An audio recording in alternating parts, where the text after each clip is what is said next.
முதல்ல நான் சொன்னது மந்திரம், பதம், வண்ணம். அடுத்தது 3 தத்துவம், கலை, புவனம். தத்துவம், கலை, புவனம்.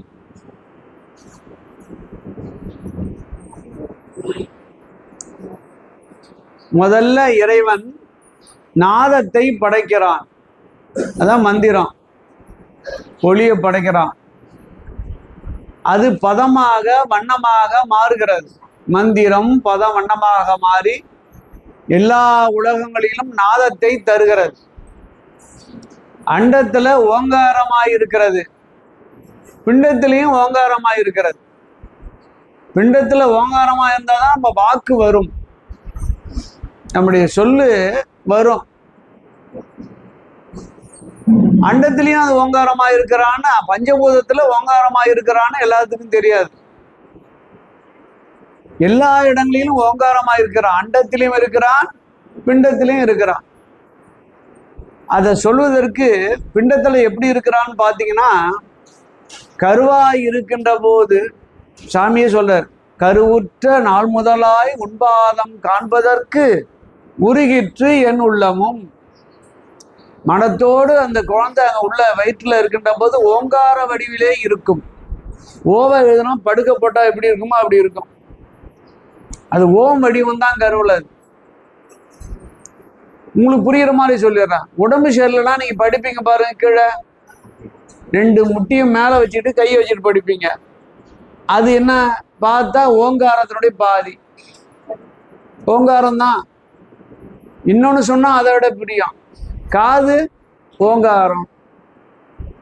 இந்த காது குத்துறோம் சொல்றாங்கள, மெய்ஞான உபதேசம் செய்யறது. காது குத்துதல் என்பது என்னங்கிட்ட உபதேசம் செய்யறாங்க அந்த குழந்தைக்கு. என்ன உபதேசம்னா, இவ்வளவு தூரம் சைவ சித்தாந்தம் திருமந்தெல்லாம் சொன்னா அது கேட்குமா? அது வாழைப்பழத்தை தான் கேட்கும். என்ன உபதேசம்னு கேட்டா, நீ ஒரு மந்திரம் சொல்றாங்க அவங்க மரபுப்படி ஒரு மந்திரம். இப்ப நம்ம மரபுப்படி நமச்சிவாய மந்திரம் காதுல 3 முறை சொல்லுவாங்க. அந்த குழந்தைக்கு சொல்லிக்கொண்டே இருப்பாங்க. அது நல்ல நினைவு வருகின்ற போது, உனக்கு காது குத்தும் போது இந்த மந்திரம் சொன்னோம், வாழ்க்கையில பிரச்சனை வருகின்ற போது மந்திரத்தை பல முறை சொல்லு, பிரச்சனை நீங்கிடும். பள்ளிக்கூடத்துக்கு போறான், ஒரு சப்ஜெக்ட் சரியா வரல, பிரின்சிபால் கூப்பிடுறாரு, போய் நிக்கிறான். எவ்வளவு கஷ்டமா இருக்கும் இந்த குழந்தைக்கு, இல்லைங்களா? அப்ப இந்த மந்திரத்தை சொல்லிக்கொண்டே இருறா, ஆன்மா தெம்படையும். தெம்படைனா எந்த விஷயத்தையும் நம்ம எளிதில் ஏற்றுக்கொண்டு வெளியே வருகின்ற வாய்ப்பை தரும் அப்படின்னு ஒரு ஊன்றுகோலை நடுறோம். அந்த ஊன்றுகோல் தான் என்னன்னா மந்திரம். அதுதான் காது குத்துறதுல உபதேசம் பண்றதுன்னு. அந்த ஊன்றுகோல் எதா அடிப்படை? சிவன். அதுதான் சிவபெருமானுக்கு ஏகம்பன். ஏகம்மன் சொல்வதுக்கு அதான். அந்த குழந்தைக்கு நாம் இல்லாத நேரத்தில் அவனுக்கு சிரமம் வந்தா நிக்கணும் இல்ல, மனம் தெளிவடையும் இல்ல. மனத்துக்கு என்ன பற்றுக்கோடு இருக்கிறது? பற்றுக பற்று அற்றான் பற்றினை. அதான். அப்போ நமச்சிவாய மந்திரத்தை தொடர்ந்து சொல்லுப்பா, அது இறைவனை கொண்டு வந்து சேர்க்கும். ஒரு வாழ்க்கையில வருகின்ற எல்லா விதமான துன்பங்களுக்கும் அது வழிகாட்டும். அதுதான் உனக்கு மிக நெருக்கமாக இருக்கின்ற பாசு அப்படின்னு நம்ம சொல்றோம் வினவு தெரிஞ்ச பிறகு. அப்ப காது குத்தும் போது புள்ளி வைக்கிறோம், இவனுக்கு உபதேசம் பண்ணியாச்சு, அடையாளம். அது மட்டும் இல்ல, ஓம் என்பதுல இம் வைக்கணும்ல. ஓம் என்பது தனித்து இல்லை, ஓமுக்கு ஓக்குள்ளே இம் இருக்கிறது, அதுல புள்ளி வைக்கிறோம். இது ஓம் தானே, ஓமுக்குள்ள புள்ளி வைக்கிறோம். புள்ளிதான் சம்பந்தம், அதுதான் உபதேச சம்பந்தம். இப்பெல்லாம் தாய் மாமன் சம்பந்தமா, சீர் சம்பந்தமா, மொய் சம்பந்தமா மாறி போச்சு. பெரியவர்கள், குளத்துல இருக்கிற பெரியவர்கள் மடியில உட்கார வச்சு குத்தின பிறகு உபதேசத்தை 3 முறை சொல்லுவாங்க. இவங்கள்தான் ஞானசம்பந்தருடைய உபதேச பதிகம் இருக்கு இல்லையா, அங்க அவர் அந்த வருவர்கள்லாம் சொன்னார், நமச்சிவாய ஏதாவது சொல்லணும்னு சொல்றாரு இல்லையா, அந்த பதிகத்தை நாங்கள் படிப்போம், எல்லாரும் சேர்ந்து படிப்போம். அதை தாய் மாமா அல்லது பெரியவங்க வச்சிருப்பாங்க, அந்த பதிகத்தை படிப்போம். இந்த முதல் வரி மறந்து போச்சு எனக்கு. என்னங்க? துஞ்சலும் துஞ்சல் இல்லாத பொழுதினும் நெஞ்சகம் நைந்து நினைமின் நாள்தோறும் வஞ்சகம் அற்ற வடிவாழ்த்த வந்த கூற்று அஞ்ச உதைத்தன அஞ்செழுத்து. அதுதான் நம்மளுடைய உபதேசம், சைவருடைய உபதேசம். அதான் அங்க சொல்லுவாங்க. அவங்களுக்கு உபதேசம் சொல்லி முடிச்சாச்சு, முறைப்படி சொல்லியாச்சு, குலதெய்வம் கோயில சொல்லியாச்சு அப்படின்ட்டு தான் அடையாளம் இது. காது குத்துறது இவ்வளவு விஷயங்கள்லாம் இருக்கிறது. எல்லாம் 3 வயசுக்குள்ளேயே செஞ்சிருவாங்க. அது இப்பெல்லாம் 18 வயசுல கூட காது குத்துறாங்க. குத்துறவனுக்கும் கஷ்டம், குத்தப்படுறவனுக்கும் கஷ்டம். ஆனா அங்க அப்பா அம்மாவுக்கு மகிழ்ச்சி. அது என்னன்னு நீங்களே புரிஞ்சுக்க. இப்ப குத்தாச்சிங்களா? இப்ப காது ஓங்காரம், கோயில் ஓங்கார அமைப்பு. திருக்கோயில நீங்க போனீங்கன்னா சிவன் கோயில் ஓங்காரமா இருக்கும். சுழி போடுறோம்ல, ஓவில் ஓன்னு ஆரம்பிக்கிறோம் இல்லையா, அதுதான் விநாயகர் இருக்கிற இடம் கோயில்ல. சாமிக்கு வலதுபுறம் 3 சுத்தி சுத்தி நம்ம தோப்பரணம் போடுறோம்ல, அப்படியே சுத்தி வந்தோம்னா சண்டியாசில் உள்ள நுழைவோம், திருப்பி வெளியே வருவோம். வரோமா? அதான் ஓம் என்பது உள்ள போய் வெளியே வருது. கீழே நேரா வந்தோம்னா கொடி மரத்துல விழுந்து வணங்குவோம். அதான் இம் முடியுது. இம்னா நம்முடைய நெற்றி தரையில படணும். அப்ப எப்படி இருக்கு சிவன் கோயில்? ஓங்கார அமைப்பு. ஓங்காரத்தை உச்சரித்தே கொண்டிருக்கின்ற மகானுடைய உருவம் தான் திருக்கோயில் அமைப்பு. கீழே படுகிறார் அவரு, மார்புல கை வச்சுக்கிறாரு, இமைப்பொழுதும் என் நெஞ்சில் நீங்காதவனா வழிபாடு செய்யறாரு. அப்படியே அண்ணாந்து பார்த்து, கால் தான் கோபுரம், உந்திதான் கொடிமரம். மூச்சு வாங்குதான் வாங்குதுலாம். பக்கத்துல இருக்க ஒரு இடம் தான் பலிபீடம், உணவு போயுதுன்ற இடம் பலிபீடம். இதயம் தான் நடராஜர். இப்படி படுக்கிறோம்ல, இந்த பக்கம்தான் விநாயகர், இந்த பக்கம்தான் முருகர். நெற்றிக்கு நேரா வைக்கணும் பாருங்க, அதான் கர்ப்பகரம், அதான் சிவலிங்கம். பாருங்க கோயில் என்ன அமைப்பு? மானுட ஆக்கை வடிவு சிவலிங்கம்.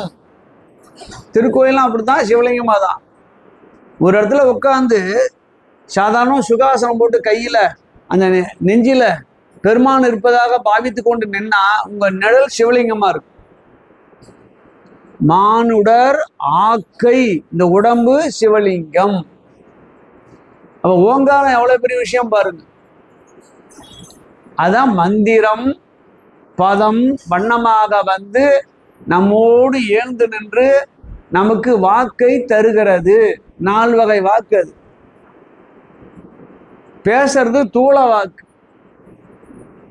உள்ளுக்குள்ளே சில பேர் உணர்வான், பார்த்துருக்கீங்களா? அது சூக்கமை வாக்கு.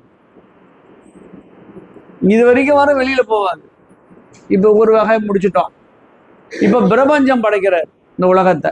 முதல்ல தத்துவம், 36 தத்துவங்களை படைக்கிறார். இந்த உடம்பு ஒரு தத்துவ கூடு. உடம்புல என்ன இருக்குன்னா தத்துவங்கள் சேர்ந்து இருக்கு. 50 தத்துவம் சேர்ந்திருக்கு, அதுக்கு உடைய இதெல்லாம் சேர்ந்து இருக்கிறது. உள்ளேயே உங்களுக்கு என்ன இருக்கிறது? மனம், புத்தி, அகங்காரம், சித்தம் இருக்கிறது. எல்லாம் உள்ளதானே இருக்கு. காலம், நீதி, கலை, வித்தை, அராகம், புருடம் இருக்கிறது. 31 கருவி இந்த உடம்புல இருக்கு, 5 உள்ள இருக்கு. இப்ப தத்துவம் வெளியிலேயும் இருக்கிறது, உள்ளேயும் இருக்கு. தத்துவம் தான் உலகம், இந்த பிரபஞ்சம். சரிங்களா? சொல்றதெல்லாம் அண்டம் பார்க்கணும், பிண்டம் பார்க்கணும், ரெண்டுத்துக்கும் பொதுவானது. தத்துவம். கலை, கலை என்று சொன்னால் ஒரு நிலை, 5 நிலைகள் உண்டு. படிப்படியாக அந்த கலைகள் மூலயமாகத்தான் இந்த ஆன்மா உணரும், ஒரு உணர்வுபூர்வமாக உணரும். நிவர்த்தி கலையிலிருந்து சாந்தி அதீதை கலை வரை இருக்கிறது. பின்னாடி நம்ம அதெல்லாம் விளக்கமாக பார்க்குறாரு. அதுக்கு பிறகு மூன்றாவதாக இருப்பது என்ன? ஆறாவது புவனம். புவனம் தான் உலகம். 3 விஷயம் புரிஞ்சுக்கணும். உலகம், உலகம் என்பது ஒன்று இருக்கிறது. நீ இதெல்லாம் உலகம் தானே. உலகம் நம்ம எல்லா இடங்களையும் இருக்குது. அண்டம், புவனம் 3 இருக்கு. உலகம் என்ன? ஒரு சூரிய குடும்பம். அண்டம்னா 12 சூரிய குடும்பம் சேர்ந்தது அண்டம். எல்லாம் சேர்ந்தது, மேலிங்க எல்லாம் சேர்ந்தது புவனம். அது 224 புவனம் இருக்கிறது அப்படின்னு ஆராய்ச்சியாளர்கள் சொல்லுகிறார்கள். நாம 184வது புவனத்துல இருக்கிறோம் அப்படின்னு வெளியிட்டு இருக்கிறாங்க. கற்பகம் பல்கலைக்கழகத்துல நூல் வெளியிட்டாங்க. அதுல அந்த செய்தியை சொல்றாங்க. 224 புவனங்கள் உள்ளன. உலகம் வேற, அண்டம் வேற, அதுக்கு பிறகு என்ன? புவனம் வேற. புவனாதிபதி என்பதும் புவனேஸ்வரி என்பதும் இதன் அடிப்படையில் வந்ததுதான். புவனாதிபதி சக்கரன்னே ஒன்று இருக்கு நம்மள்கிட்ட. அதான் ராஜ சக்கரன் பேர். நிறைய விஷயங்கள்லாம் சொல்றாரு இதுல. நம்ம கொஞ்சம் கொஞ்சமா ஒண்ணுன்னா ஏத்துக்குவாங்க. இந்த தத்துவம், கலை, புவனம் படைக்கிறான். இந்த புவனத்துல, ஒரு அண்டத்துல, ஒரு உலகத்துல, ஒரு ஊர்ல இருக்கிறோம். சரிதாங்களா? இப்ப நம்ம ஒரு ஊருக்கு வந்துட்டோம். இப்படி பெருமான் படைக்கிறான். இப்ப நமக்கு நெருக்கமா இருக்கிறது எது? புவனம். புவனத்துல அண்டம், அண்டத்துல உலகம். உலகம், அண்டம், புவனத்துல இருக்கிறோம். கொஞ்சமா குருநாதர் அருள்படி முதல்ல நம்ம என்ன செய்யணும் கேட்டா, கலைக்கு போகணும். கலை என்ற நிலைக்கு போகணும். கலையிலிருந்து என்ன போகணும் கேட்டா, தத்துவத்துக்கு போகணும். போகணும்னா கடக்கணும். தத்துவம் என்பது என்ன? மனம், புத்தி, அகங்காரம் உள்பட்டதான் புரியட்ட காயெல்லாம் சொல்றோம் இல்லையா? அதுதான் அது. இதுலதான் 8ஆம் நாள் தூக்கம், 10ஆம் நாள் தூக்கம்லாம் கொண்டாடுறோமே, எல்லாம் இங்க இருந்து வந்ததுதான். இப்பெல்லாம் யாரு 8ஆம் நாள் தூக்கம்லாம் கொண்டாடுறாங்க இல்லையா? பாலே உடன்பால்லாம் கொடுக்கறது. இப்பெல்லாம் உடன்பால். உடன்பால்லாம் என்ன? மறுநாள் கிடையாது, அன்னைக்கே. எங்க சொந்தக்காரருக்கு ஒருத்தர் அடக்கம் பண்ண போறாங்க, இவருக்கு முன்னாடியே போய் பால் நிக்குது. இது உடன்பால் இல்லை, உடன்கட்டை. பின்னாடிதான் வருது கட்டை. எல்லாம் மாறி போயா. கொஞ்சம் உணர்வு இல்லாமல் இதெல்லாம் ஒரு சாத்வீகமான நிலை. இந்த ஆன்மா முன்னேறுவதற்கு ஆன்மாவுக்கு செய்கின்ற நன்றி கடன். இதை விட நம்ம செய்யாம இருந்தா என்ன அர்த்தம்? இந்த தத்துவம் கடக்கிறோம். தத்துவம் கடந்த பிறகு நேரம் என்ன? வண்ணம் வரும். அப்புறம் அதுக்கு மேல இருக்கிற இடம் பதம், சொல்லுக்கு வரும். அதுக்கு மேல மந்திர ஒலிக்கு வரும். கடைசியா நாதத்துக்கு வந்துடும். மந்திரனா நாதம். பாருங்க, பெருமானை தொடர்பு கொள்வதற்கு வழி நாதம். அதுதான் முக்கியம். அவன் தான் நேரடியா அனுப்பிச்சான் நாதத்தை. என் உள்ளேயும் நாதம் இருக்கிறது, வெளியாம இருக்கிறது அவங்ககிட்ட இருந்து வந்தது. பெருமான் தானே அனுப்பிச்சா நாதத்தை. ஓசை ஒளியெல்லாம் ஆனாய் நீயே. நீனா ஒரு ஆள், அவன் தான். அந்த ஓசையை பிடிச்சிட்டோம்னா நாம முன்னுக்கறிடலாம். அதுதான் பஜனை செய்யுங்க, நாம ஜபம் செய்யுங்க. அப்புறம் சாமி சொல்ற, படைக்கலமாக உன் நாமத்து எழுத்து 5 என் நாவில் கொண்டேன். எப்படி பாருங்க, மந்திரத்தை தொடர்ந்து சொல்லிக்கொண்டே வந்தால் நம்ம சுற்றியும் ஒரு ஓசோன் படலம் படணும். நம்ம ஒரு பாதுகாப்பை தரும். அதுவே 12 விரிந்தால் யோகியாக மாறுவோம். நாம் முதல்ல ஒரு பாதுகாப்பை தேடிக்குவோம். இதெல்லாம் மனித பிறவியில தான் கிடைக்குங்க இல்லைங்களா? நான் உயர்ந்த பிறவி நம்ம பிறவி. இதுதான் நம்ம கூத்தாடி கூத்தாடி போட்டு உடை தாண்டின்னு வாழறோம். அப்புறம் சாமி தான் சொல்றேன், நம்பாலும் அவர் வாய்த்தது நம் தமக்கு ஈதோர் பிறவி. எளிமையா வரல, அப்பா அம்மா சேர்ந்ததால நம்ம வந்துடல. அப்பாவிட்ட இருந்து ஆயிரக்கணக்கான விந்து அணுக்கள் இப்ப செல்கிறது, ஒண்ணுதான் நாம வந்திருக்கிறோம் இல்லைங்களா? மீதிலாம் போச்சு.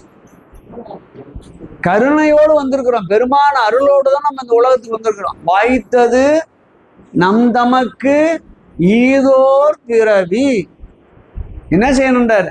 மதித்திடுமின். வீணாகாதப்பா, உடம்பு கிடைக்காத உடம்பு உனக்கு கொடுத்துருக்காயா பெருமா, கூணு குருடு செவிடுலாம் இல்லாம கொடுத்துருக்கிறாயா, ஜாக்கிரதையா வச்சுக்கப்பா. உடம்பால் அழியின் உயிரால் அழிவர், திடம்பட மெய்ஞானம் சேரவும் மாட்டார். ஞானம் கிடைக்காது, அறிவு கிடைக்காது. ஏன் நம்மளை சுத்தி இப்படிலாம் நடக்கிறது என்பது வினையினுடைய அடிப்படை தெரியாது. ஒவ்வொன்றுக்கும் ஒரு காரணம் இருக்கு. துன்பம் வருகிறதுனா ஏன் துன்பம் வருது, எந்த வழியில வருது, எப்படி வரும், ஏன் நமக்கு ஏற்பட்டது இதெல்லாம் என்றெல்லாம் அதுல இருக்கிறது. துன்பங்கள்லாம் பதிவின் அடிப்படையிலே வருவதுதான். ஒரு செய்தியை சொல்லிடுறேன் நினைவு வந்ததால. 3 பதிவு முக்கியங்க. துன்பம் எப்படி வரும்னு பாருங்க. 3 பதிவு. 1 வினை பதிவு, வினைதான் முதல் காரணம். 2 சூழல் பதிவு. நீங்க அவனுக்கு ஜெயிலுக்கு போனையா அப்படின்னு வினை இருக்கும், அந்த சூழலை உருக்கிடுவாங்க கரெக்டா, பெருமானதை அமைச்சிருவான். அவங்க வாயில கூட்டுறது இல்லை, உடம்புல கூட்டுறது இல்லை, அது உனக்கு தண்டனையா நான் கூட்டிட்டேன், எல்லாம் தப்பு செய்யற மாதிரி ஒரு சூழலை உருவாக்கிடுவான். அதுதான் சூழல் அப்படின்னு பேர், சூழல் பதிவு. அதனால நம்ம தடுமாறிடும். இந்த சூழலே நமக்கு விரோதமானதுன்னு நினைக்க மாட்டோம், இந்த சூழலை ஜாகிரதையா இருக்கணும்னு நினைக்க மாட்டோம், அதுல ஆட்பட்டுடும். 3வது மரபு பதிவு. மரபுனா அப்பா அம்மா பரம்பரையா வருது. இதனாலதான் நமக்கு இன்பம் துன்பம் வருகிறது. வினை ஒரு காரணம், அதற்காக சூழல் ஒரு காரணம் இல்லைங்களா? அதுக்கு இன்னொரு காரணம் அப்பா அம்மா மரபு. இது வந்துட்டுமா, சூழல் வருகின்ற போதே ஜாக்கிரதை ஆயிடணும். இது இந்த சூழல் நமக்கு ஏற்காதது, ஏதோ தவறு நடக்கிறது, நம்ம ஜாக்கிரதையா இருக்கணும், பெருமானை பற்றி நிற்கணும் அப்படின்னு நம்ம நினைச்சிட்டோம்னா சூழல்னு கொஞ்சம் கொஞ்சமா விலகி வந்துடலாம். இல்ல அந்த சூழல்னு தெரியாம மாட்டிக்கிட்டா சொல்லுங்க, எத்தனையோ இடம் நடக்குது இல்ல, சூழல் தெரியாம எத்தனை பேர் மாட்டிக்கிறாங்க, என்னென்ன துன்பம் வருகிறது. அறத்தோடு கூடிய வாழ்க்கையில அந்த துன்பம் வராது. ஒரு உதாரணம் சொல்றேன் பாருங்க. தம்பியை நானும் 12th 11th படிக்கிறான், அவன் 8வது படிக்கிறான். நான் காலேஜ் வந்துடுறான், வந்து 12th 11th பாஸ் பண்ணிட்டு வரான். எங்கள் ஊர் பக்கத்தில் பெரிய இடத்துல போய் பேப்பர் படிக்கிற பழக்கம் உண்டு எனக்கு சின்ன வயசுல இருந்து. தினமணி தான் படிப்போம். போய் இவனை பேப்பர் வாங்குறதுக்காக காசு கொடுத்து அனுப்புகிறோம். சைக்கிளில் போகிறான், 5 கிலோமீட்டர் போனால் தான் கடை. என் தம்பியை பார்த்து ஒருத்தர் கூப்பிட்டுருக்கா, நீ தினந்தோறும் வரியப்பா, ஒரு என்ன ரொம்ப சிரமத்தில் இருக்கிற, நீ ஒன்றும் கவலைப்படாத, நான் ஒரு நோட்டு தரேன், அது உங்கள் கடையிலேயே இங்கே எங்கேயா போய் மாற்றிட்டு நான் 8 மடங்காக தரேன். 10 ரூபா கொடுத்தீங்கன்னா நான் ஒரு 10 ரூபா 20 ரூபாயா தரேன், 2 நோட்டு தரேன், இது இந்த நோட்டு தான், நீ போய் மாற்று, கொஞ்சம் கொஞ்சமாக சம்பாரிச்சு முன்னுக்கு வந்துடலாம், இந்த தீமையெல்லாம் போயிடும், ரொம்ப சிரமப்படுறீங்க நீங்கள் அப்படின்றா எங்கள் பையனை பார்த்து, என் தம்பியை பார்த்து இல்லைங்களா? சூழல் எப்படி போகுது? வறுமையை வச்சுக்கிட்டு அவன் என்ன மடக்கிறான், கள்ள நோட்டை சேஞ்ச் பண்ண வைக்கிறான் இல்லைங்களா? எங்கள் தம்பி என்ன பார்த்தா, பேப்பரை கொடுங்க, எங்கள் அண்ணனையும் கூப்பிட்டு வரேன், 2 பேரும் சேர்ந்துருவோம்னா. எப்படி இருக்கு பாருங்க. நேராக என்கிட்ட வந்தான், இதுமாரி அண்ணா இதுமாரி நடக்குதுன்னாரு. என்னடா நீ நினைக்கிறேன்னா, தெரியுது தப்பு தான், ஏன் அதில் போய் மாட்டுவானா, இல்லை அது ஏன் போய் மாட்டுவானா, தவறு இல்லைப்பா, அறத்துக்கு புறமா நம்ம செய்யலாமா, நம்மளாம் எந்த குளத்துலேருந்து வரோம், நாம் இது என்ன அது, நீ எல்லாம் செய்யாதடா, இல்லை மாட்டிக்குவடா, ரொம்ப வேணாம் விட்டுடு அப்படின்னு அவன் பேப்பர் வாங்குறத விட்டுவிட்டு நான் போகிறேன். அந்த அவனுடைய அண்ணன் தானே, நீங்கள் வா வா வா உன்னை தான் அனுப்புகிறேன்னு சொன்னா வா அப்படின்றான். இதெல்லாம் இங்கே வேணாம் சார் இல்லைங்களா, நம்ம கோயிலெலாம் நம்ம அது வழிபாடு செய்கிறோம், இது எனக்கு உடன்பாடு இல்லை, இதெல்லாம் அவனை வற்புறுத்தாத, உங்கள் வேலையை வேற ஆளாக பாரு. ரெண்டாவது எங்களுக்கு இந்த சாமர்த்தியமும் இல்லை. ஆமாம் ஆமாம் அப்படின்னு விட்டுட்டான். மாட்டினா என்ன, சூழல் வருகிறது, என்ன செஞ்சோம், அப்பா அம்மா உணர்த்திய அறம் உள்ளே இருப்பதால இது தவறு என்று வெளியே வந்துட்டோம். அப்படி வெளியே வராம உள்ளே மாட்டியிருந்தால் என்ன நடக்கும் சொல்லுங்க, என்ன நடந்திருக்கும்? அது வெற்றி தருமா? அது சொல்லுங்க, ஒரு கால எல்லையில் போயிடும். அன்பர்கள் நன்கு உணர வேண்டும். சூழல் வருகின்ற போது ஜாகிரதையா மாறணும். நீங்க நான் மாறணும். சூழல் நமக்கு தவறான வழியை காட்டுகிறது என்று உணர்வு வந்தால் தப்பித்து கொள்வதற்கு வழி இருக்கிறது. மந்திரம் சொல்லுங்க, திருமறை சொல்லுங்க, ஏதாவது ஒரு பாட்டு சொல்லுங்க, இல்லை ஒரு யாராவது அந்த பெருமானுடைய எந்த வடிவம் உங்களுக்கு பிடிச்சிருக்கோ அந்த வடிவத்தை நில்லுங்க.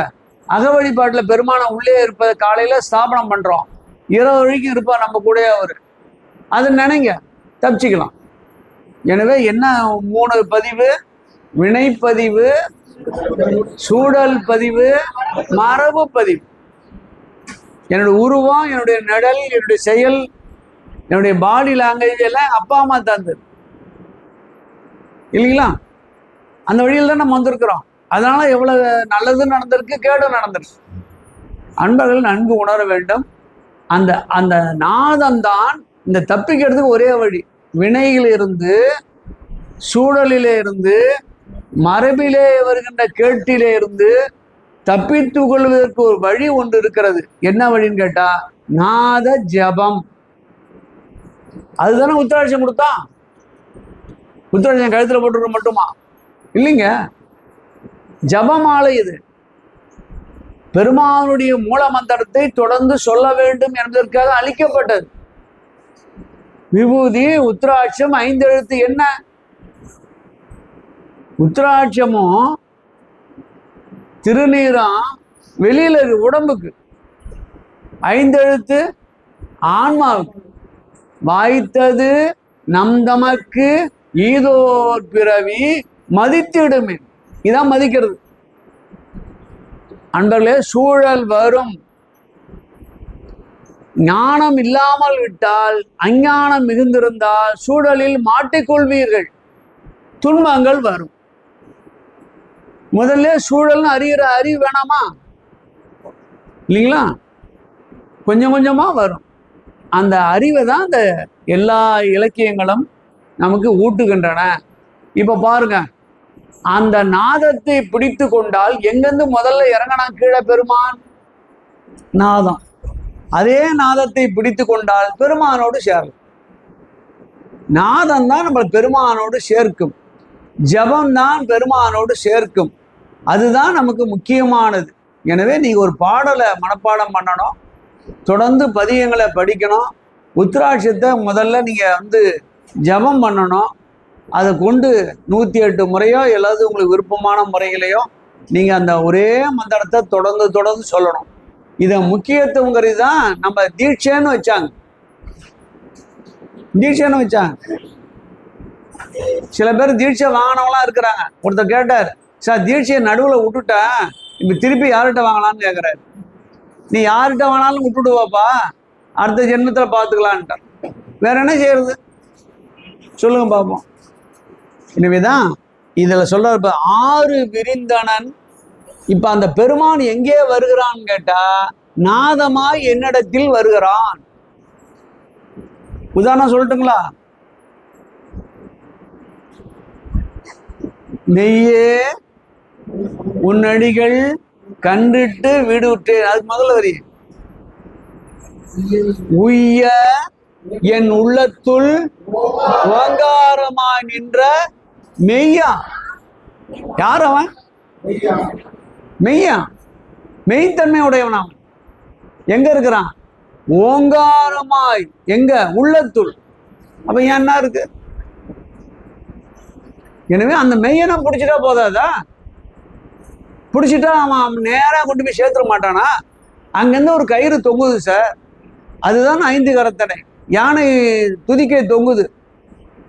யானை துதுக்கி என்ன செய்யுமா? யானை 3 விஷயம் செய்யும். அதான் முதல்ல பாட்டில் 5 கரத்தனைன்னாரு. என்ன தெரியுமா செய்யாது? கீழே இருக்கிறத கொண்டு போய் மேலே ஏற்றும் இல்லையா? ஒரு பழம் கொடுத்தீங்க, மேலே இருக்கிறவன்ட்ட கொடுக்கும்.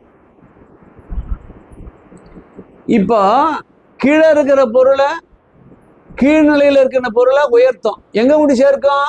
மேலே ஒருத்தன் உட்காந்துருப்பான்ல அவன். யானை தான் பிரபஞ்சம், துதிக்கை தான் நாதம், கீழே தான் நாம நிற்கிறான். கொண்டு போய் எங்க சேர்க்கான்? யானை பாகம்தான் சிவபெருமான். 5 கரத்தனை சரிதானா? இன்னொன்னு சொல்றேன் பாருங்க. யானை அன்புக்கு அடிபணியும். ரொம்ப நெருக்கமா இருந்தா உட்கார்ந்து அந்த காலை வளைச்சி போட்டு அது மேல ஏறி மேலே ஏற்றும். சிவபெருமான்ட்டு அன்பா இருந்தா அவன் இறங்கி வந்து உங்களை ஏத்திட்டு போவான். எடுத்துக்காட்டு சொல்லட்டுங்களா? பிட்டுக்கு மண் சுமந்தது பெரும்படி பட்டது, பிட்டுக்கு மண் சுமந்து அக்கோவால் மொத்து உண்டு.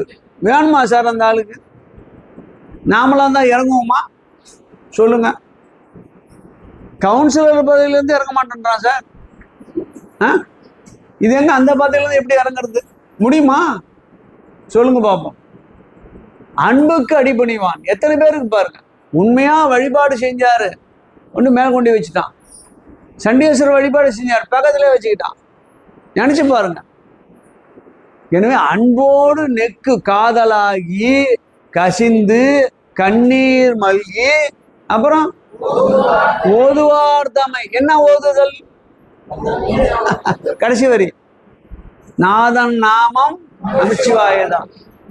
அன்பர்கள் நல்லா உணரணும், நம்மள்கிட்ட கைவசம் மருந்து இருக்கிறது, கைவசம் எல்லாம் இருக்கிறது, பயன்படுத்த மாட்டோம். நம்பிக்கை வரல, அதான் காரணம்.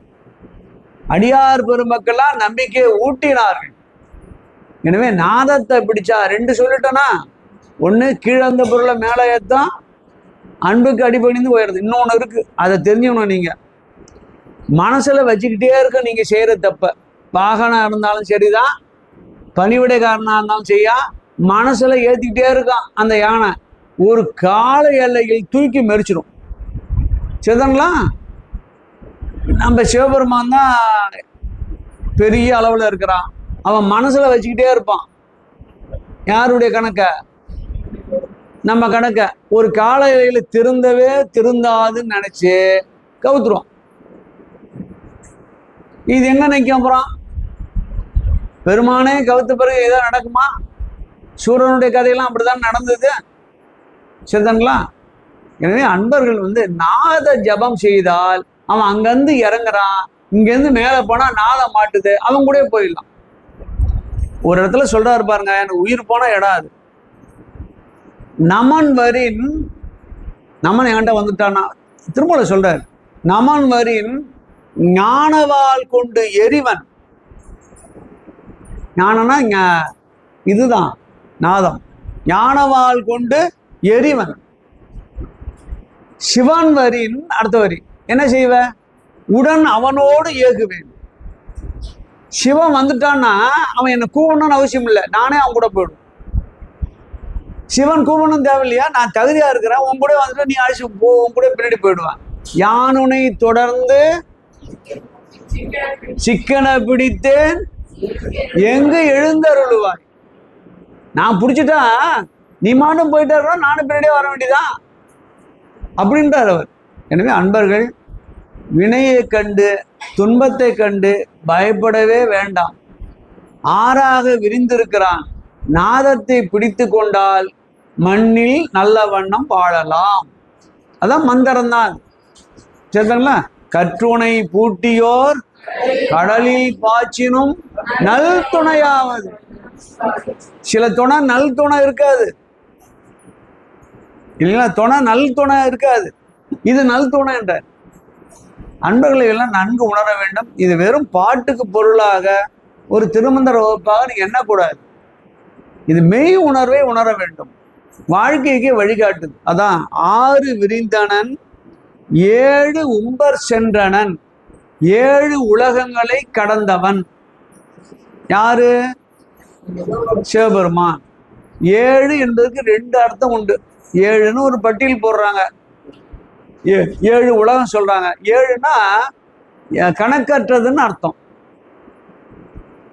7ன்னு ஒரு குறியீடு தான். எண்ணற்ற உலகங்களை கடந்து நின்றவன் யாரு? கடந்தும் இருப்பான், உள்ளேயும் இருப்பான். அவன் தான் கடவுள். கடந்து உள்ளே இருப்பான். எங்க இருக்கிறான்? கடந்து இருப்பான். இருந்து உலகத்தை ஆட்சி செய்யறான், உலகத்தை இயக்குறான். உள்ளேயும் இருக்கிறான், இங்கேயும் இருக்கிறான். கடந்தும் இருக்கிறான், உள்ளேயும் இருக்கிறான். அவனுதான் கடவுள் பேர். ஆண்டவன் ஏன் பேர் வந்தது? நம்மை ஆள்கின்றவன். நம்ம எப்படி தட்டனா, எப்படி எழுத்தா, எப்படி வந்தா இவன் சரியா வருவான்னு பார்த்துருக்கிறான். முரட்டு பிடிக்கிறவங்களுக்கு முரட்டடியா அடிப்பான். சாப்பிட்டா இருக்கிறவங்களுக்கு சாப்பிட்டாவே செய்வான். எப்படி அவன் அந்த மாடை மேய்க்கணும்னு அவனுக்கு நல்லா தெரியும். எல்லாத்துக்கும் ஒரே மாதிரியா செய்வான். நம்ம அது மாதிரி கொண்டு போவோம். அது ஆண்டவன், கடவுள், ஆண்டவன். இவையெல்லாம் வருவதற்கு 16 பேர் சொல்றாங்க. 2 பேர் இது. உம்பர் சென்றனன் தான் இருந்தான். இது வரைக்கும் 7 சொல்லுகிறார். இது வரைக்கும் 7 பாயிண்ட் சொல்லுகிறார். 1 ஒன்றவன் தானே, 2 இன்னருள், 3 நின்றனன், 4 உணர்ந்தான், 5 வென்றனன், 6 விரிந்தனன், 7 உம்பர் சென்றனன். 7 பாயிண்ட் சொல்றாரு. தான் இருந்தான். இந்த 7லையும் அவன் இருந்தான். இன்னொரு செய்தி சொல்லணும். தான் என்பது சொரூபம். எழுதிங்க, நான் சொல்றேன். தான் என்பது சொரூபம். மீதி இருக்கின்ற 6ம் தடத்தம். தடத்தம், தடயித்தம். ரெண்டுத்துக்கு என்னன்னு தெரியணும். சொரூபம்னா சுயம்னு அர்த்தம். ஒவ்வொரு ஆன்மாவுக்கு சுயம் உண்டு இல்லைங்களா? ஒவ்வொரு ஆன்மாவுக்கும் சுயமான விருப்பங்கள், சுயமான செயல்பாடுகள் உண்டு. வெளியில ஒண்ணு பேசுவோம், உள்ள ஒண்ணு இருக்கும் இல்லைங்களா? சுயம்தான் முதல்ல சொன்ன நிலை. சில பேர் நீங்க பார்ப்பீங்க, சொரூபம் உண்மைத்தன்மை. தடத்தம் நம்மோடு கலந்து இருக்கின்ற போது ஏற்படுகின்ற நிலை. நம்மோடு கலந்து இருக்கின்ற போது ஒரு மாதிரியா இருப்பாங்க. இன்னொன்னு சுயமா ஒண்ணு சிந்திப்பான், சுயமா ஒண்ணு வேலை செய்வான். ஒவ்வொரு மனிதனுக்கும் 2 தன்மை உண்டு. கடவுளுக்கு உண்டு. சுயமாய் பரமாய் இருக்கிறான். நாத ரூப கிரிகை குணம் எதுவும் இல்லை.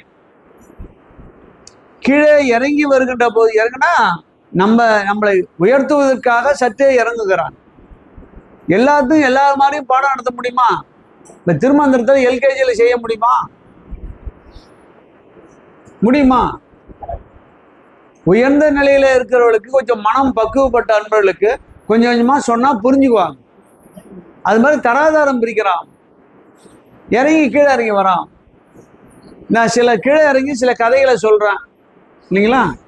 இப்படிலாம் சொல்றேன். மருமக சொன்னது, காது குத்துறது, அப்படிலாம் நானும் உங்களுக்கு நிறைய காது குத்துறேன் இல்லைங்களா? அதெல்லாம் உண்மை இல்லை. அது உங்களோட இறங்கி சொல்றோம் இல்லையா? சில விஷயங்கள்லாம் நடந்திருக்கோம். நாங்க ஒரு மாதிரியா அதை வச்சுக்கிட்டு சொல்றோம்.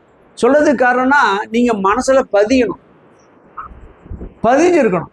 அதுக்காக தான் இறங்குறோம். இறங்கி சொல்வது தடத்தம். 2த்துக்கு உதாரணம் சொன்னா புரியும் உங்களுக்கு. இது ரொம்ப சிக்கலான விஷயமா இல்லை, நான் எளிமையா சொல்றேன் பாருங்க. சென்னையில ஒரு ஒரு கிட்டத்தட்ட 2012 நாங்க சென்னை பல்கலைக்கழகத்துல சைவ சித்தாந்த துறையில சேர்ந்தேன். இந்த பார்ட் டைம் இதா. எனக்கு ஞாயிற்றுக்கிழமை மட்டும் தான் வகுப்பு போடுவாங்க. நான் அங்கேருந்து வந்துட்டு போவேன். அங்கே பல்கலைக்கழகத்தில் கலை விழான்னு ஒன்று நடந்தது. நான் இது வரைக்கும் பார்த்தது கிடையாது. எங்களுக்கெல்லாம் அதெல்லாம் வாய்ப்பே கிடையாது. அவரே சொன்னார், வாயா நம்ம ரூமில் தைக்கலாம், கலை விழாவை பார்த்துட்டு போகலான்னாரு. சரிங்கண்ணா. ஒரு ராமாயண காட்சி. ராமனா இருக்கிறவங்க ஏக்கல சார், அதே சாந்தம், அதே பொறுமை. அப்படி வில்ல எடுக்கிறது, வில்லோட டக்குன்னு எடுக்கலிங்க, அப்படியே மெதுவா எடுக்கிறான், அப்படியே மெதுவா நடக்கிறான், இப்படி போறான். பார்த்தானா ரொம்ப எனக்கு அப்படியே தன்னையே மறந்துட்டான். இது மாதிரிலாம் நடிக்க முடியுமா? நம்ம எப்படி வாழறோம் பாருங்க. ராமனே கொண்டாந்து காட்டிட்டான். நான் சொன்னேன் ஐயாட்ட, ஐயா அவர்கிட்ட ஒரு ஆட்டோகிராஃப் வாங்கணும், அவனை பாராட்டணும், நம்ம என்ன தரலாம், எதுவும் இங்கே தர வேணாம் சார், கொடுக்குறது அனுமதி கிடையாது, வேணா கையெழுத்து வாங்கிலாம், வாங்க போகலான்னு. நாடகம்லாம் முடிஞ்சு ஒரு 15 நிமிஷம் கழிச்சு அந்த பின்னாடிக்கு பின்னாடி இருக்கும் மேக்கப் வர, அங்கே போனோம். நான் அவரை பேர் தெரியாது எனக்கு. அதெல்லாம் ஒருத்தர், ஐயா அந்த ராமரா வேஷம் போட்டார அப்படின்னு கேட்டான். அவரா? இதோ அந்த சோபா இதுல சுடல் நாற்காலியில் உட்காந்துருக்கா பாருங்க, அவர் தானா. அவன் புக்கு புக்கு புக்கு புக்குன்னு அடிக்கிறான், அப்படியே ஸ்டைலா அப்படி வச்சு டக்கு டக்கு டக்குன்னு அடிக்கிறான். இல்லைங்க நான் ராமரா நடிச்சவனா கேக்குறேன். அதுதாங்க இதுன்னா திரும்பி பார்த்தான் அப்படின்னா பள்ளிங்க அதையும் காட்டிக்கிட்டு. எனக்கு ராமனும் போயிட்டான், நானும் போயிட்டான். ஏன்டா நம்மள பார்க்க இருந்தாலும் மனசுலையாவது ஒரு நம்பிக்கை வந்திருக்கான். அப்படியே வெளியில தொங்கு முகத்தோடு நான் வந்துட்டேன். இப்ப பாருங்க அந்த ஆளுக்கு 2. ஒண்ணு, மேடையில நடிக்கும் போது என்னன்னா தடத்தம், நாடகம், நாடகத்தால் உன்னடியார் போல் நடித்து. பல நேரங்கள நாமளும் நடிக்கிறோம், வேற வழி, பழகிட்டான். சுயமா இருக்க முடியுதா? சுயமா இருக்க முடியுதா? பையன்கிட்ட சுவையா இருக்க முடியுமா? பையன் செய்யறது சரியில்லை சுயமா சொல்ல முடியுமா? பொண்ணுகிட்ட சொல்ல முடியுமா? யார்கிட்ட வேணா சொல்லலாம், வீட்டுக்கார மாட்ட சொல்ல முடியுமா? ஏன்னா ஆணி வேற அங்கதான் இருக்கு. பார்த்தோம் எப்படி பாருங்க, அவன் அங்க போய் புக்கு புக்கு புக்குன்னானே, அதுதான் சுயம், அதான் அவனுடைய இயல்பு, அதுதான் சொரூபம். இப்ப சொரூபம்னா என்ன? புக்கு புக்குன்னு விடுறதா? ஒரிஜினல் இல்லையா? தடத்தம்னா எல்லாருக்கும் பார்வைக்கு பொதுவா நல்லவன பாரி நடத்திக்கிறது. இதாங்க சிவபெருமான். கோபதாபங்கள் இல்லாமல், நாம ரூப கிரிகைகள் இல்லாமல் தனித்து இருக்கிறான். அதான் பரம்பொருள். நமக்காக கீழே இறங்கி வடிவம் கொள்கிறான். நடராஜர வடிவம் கொள்ளணும்னு என்ன தலையெழுத்தா? பிட்டுக்கு மண் சுமக்க வேண்டும் என்று தலையெழுத்தா? இந்த வடிவம்லாம் எப்படிப்பட்டது தெரியுமா? இது நிலைத்து இருக்குமா நிலைத்து இருக்காதான்னு கேட்டார் ஒருத்தர். அதுக்கு பதில் சொல்றாரு அவர், மின்னல் போல தோன்றி மறையும். மின்னல் என்ன செய்யும்? தோன்றும், டக்குன்னு மறைஞ்சிடும். 25 வடிவங்களும் பெருமானும் உருவத்திலே தோன்றி உடனே மறைவார். பிட்டுக்கு மௌன்சந்தம் இன்னைக்கு இருக்கிறானா? பெரும்படி பட்டான இன்னைக்கு இருக்கிறானா? இல்ல. அப்ப மின்னல் போல தோன்றி மறைகின்ற ஆற்றலை கொண்டு சேராம பாருங்க, அதுதான் தடத்தம், நமக்காக வருவது. சரிதாங்களா? இதெல்லாம் நீங்க உணரணும். எனவே முதல்ல ஒன்றவன் தானே என்பதுதான் சொரூபம், மீதி எல்லாம் தடத்தம். சரிங்களா? சொரூபம் தடத்தம் தெரிஞ்சிட்டீங்களா? உங்க சொரூபம் யாருக்கு தெரியும்? சொல்லுங்க. நீங்க கேட்பீங்க, உங்க சொரூபம் யாருக்கு தெரியும்? யாருக்கு தெரியும்? இது வரைக்கும் பேச வச்சு நீ கண்டுபிடிக்கல, ஒரே ஆளுக்கு தான் தெரியும். என்ன செய்ய? நெருங்கி பழகினாதான் சுயம் தெரியும். அதான் பாயிண்ட். எங்க வீட்டுக்காரமா நெருங்கி பழகுவதால 42 வருஷம் கூட இருக்கிறதால, நீ கேளுங்களா உங்க வீட்டுலாம் போய், 42 வருஷம் குப்பை கொட்டணும்னா, நான் தான் மிஷின் வச்சிருக்கிறேன், வாஷிங் மிஷின், நீ என்ன குப்பை கொட்டுறது? தானா சுவிட்சை போட்டா பெருக்குது. இன்னும் என்ன சொல்றாங்க? குப்பை கொட்டை வந்திருக்கிறான் அப்படின்றாங்க இல்லைங்களா? அப்படிதானே சொல்றாங்க. உங்க வீட்டுல ஒண்ணுமே சொல்றது இல்லையா? நீங்க ரொம்ப புண்ணியவானா இருப்பீங்கன்னு நினைக்கிறேன் நான்.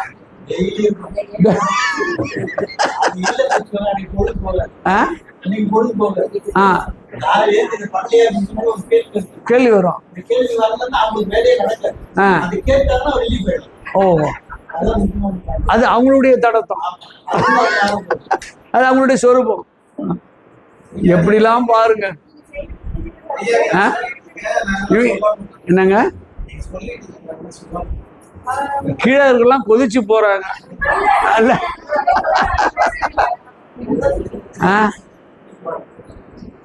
கலந்து பேசலாம். இல்ல எல்லாமே குறைபாடு சொல்வதற்குல்ல, மனம் கொஞ்சம் கலகலப்பா இருந்தாதான் அடுத்த விஷயம் போய் தங்கும். எவ்வளவு விஷயம் சொல்லியிருக்கோம் பாருங்க. எளிமையா தான் சொல்லணும். அது நம்ம ஐயா தாமா விளையாடுனா சொல்லுவார். அத நீ புலமையெல்லாம் கொட்டி தீர்க்காத ஐயா, அவங்க மக்களுக்கு புரியுதா, 2 பாயிண்ட் நல்லா மனசுல விழுதா அப்படின்னு பாரு, அதுதான் அவங்களோட மனத்தை மாற்றும் அப்படின்வாரு. அதுதாங்க. தான் இருந்தான், என்னவா இருந்தான், சொரூபமாயிருந்தான், தடத்தமாயிருந்தான். நீ உணர்ந்து 8னா 8 குணம் என்று சில பேர் சொல்லுகிறார்கள். அது சரியில்லை. 8னா உணர்ந்து அவனை பிடி, யானுனை தொடர்ந்து சிக்கன பிடி. பெருமான இவையெல்லாம் இருக்கிறான்னு உணர்ந்து கொண்டு நீ அவனை தொடர்ந்து தியானத்தால பிடிப்பா, வழிபாடு செய்ய, தொடர்ந்து அவனை பிடித்து கொண்டே இரு. மனசால சிந்தனையால சொல்லு. தேனூரி நின்று அப்படிலாம் சொல்றாருல்ல, எவ்வளவு சிவபுராணத்துல சொல்லுவாங்க. அதெல்லாம் சிறந்தடியார் சிந்தனையுள் தேனூரி நின்று. யாரு சிறந்தடியார்? நாம தான். பாடம் கட்டுட்டோம்ல, நமக்கு பதிகம் பாடிட்டோம்ல, ஓரளவு உணர்றோம்ல. அப்ப யாரு சிறந்தடியாருக்கு முதல் ஸ்டெப்பே தானே. அவன் பெருமான் என்ன செய்வான்? முதல்ல வருவான். சிறந்தடியார் சிந்தனையுள் தேன் ஊறுவான். தேன் கொஞ்சம் கொஞ்சமா உருகி கீழே வரும் சார். அதுபோல பெருமான் கொஞ்சம் கொஞ்சமா நம்ம உள்ளத்துல இறங்கி நம்மளை ஆட்கொண்டு பொன்மயமான தேகமாக மாற்றி நம்மோடு எல்லா வேலையும் செய்வான். நல்ல நெருக்கமா இருந்துட்டீங்கன்னா பெருமான்கிட்டங்க, அவன் உங்கள்கிட்ட பேசுறது, உங்களை விளையாட்டு காட்டுறது, உங்களை துன்பப்படுத்துறது, உங்களை காப்பாத்துறது எல்லாம் தெரிஞ்சுக்கணும். எல்லாமே தெரியுங்க உங்களுக்கு. கொஞ்சம் கொஞ்சமா பாருங்க. இதான் முதல் பாட்டு. 2.5 மணி நேரம் ஆயிடுச்சுன்னு அமைப்பாளர் என்னை உற்று நோக்குகிறார். தெரியுது. 2 ஆமா. இப்ப இதை முடிச்சுட்டா 2வது அடுத்த பாட்டு. இப்ப இதுல என்னன்னு கேட்டீங்கன்னா, இனிமேல அந்த இருக்கிற பாட்டுல சில பாட்டுக்கு தான் பார்ப்போம். இப்ப 2வது போர்ஷன்ஸ்ன்னு பேர் இதற்கு.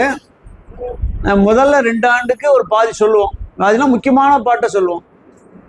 2வது ஆண்டு 2 ஆண்டுல அடுத்த 2 தொகுப்புல அடுத்தது முக்கியமான பாட்டெல்லாம் சொல்லுவோம். 2 தொகுப்பை ஒருத்தன் கேட்டுட்டாங்கன்னா ஏறக்குறைய நீங்க 3000 பாட்டும் ஓரளவு செய்தியை தெரிஞ்சுக்கலாம். அது மாதிரிதான் வடிவமைச்சிருக்கிறோம். இப்ப நாங்க சொல்லி கொடுத்த இந்த சிலபஸ் எல்லா மையங்களும் போகிறது. இப்ப நீங்க கும்பகோணத்துல இதான் நடக்கும், அங்கிருந்து கடலூர்ல இதான் நடக்கும், அங்க நாகர்கோவில தான் நடக்கும். இன்னைக்கு என்ன போஷனோ அதான் நடக்கும். இந்த மாசம் பூரா அவங்களுக்கு பாயிரம் தான் முதல் பகுதி. பாயிரம்னா என்ன, எதுக்கு, ஏன் அப்படின்னு முன்னுரை மாதிரி சொல்றது தான். அதுக்கு பிறகுதான் முதல் தந்திரம் வரும். எல்லா இடங்களிலும் பாயிரம் தான் நடத்துவாங்க. சில பாடல்களை மட்டும்தான் நாம் பார்ப்போம். அந்த பாடல்களை டிக் பண்ணிட்டா கூட நம்ம அதுல இருந்து தான் கேள்வியெல்லாம் கேட்போம். கேள்வியெல்லாம் ஒன்றும் பெருசா நாங்கள் மிரட்டுறதெல்லாம் கிடையாது. நம்ம எப்பயுமே நம்ம கேள்வி நிலையில பார்த்து தான் எழுதுவாங்க இல்லைங்களா? அதான் இயல்பு. புத்தகத்தை பார்த்து தானே எழுதுவாங்க. அது மாதிரிதான் நாங்களும் வச்சிருக்கிறோம்.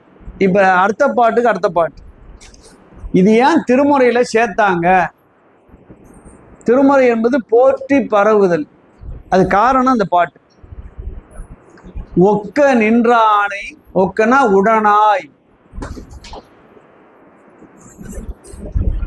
பெருமான் 3 நிலைகளிலே கொள்கிறான். அது உங்களுக்கு தெரிஞ்சிருக்கணும், இல்லைன்னா பின்னாடி வர பாட்டுலாம் புரியாது.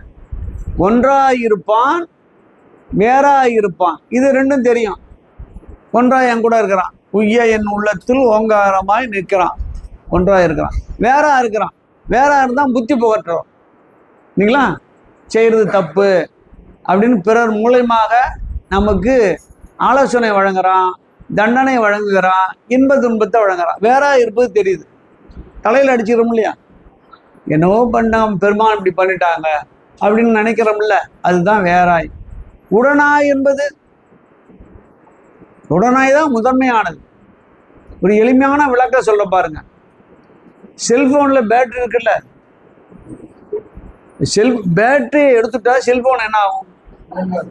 ஏங்க, ஆனா பேட்டரி மட்டும் தனியா இயங்குமா? பேட்டரி என்ன செய்யணும் கேட்டா செல்போனுக்கு ஆற்றலை தருகிறது.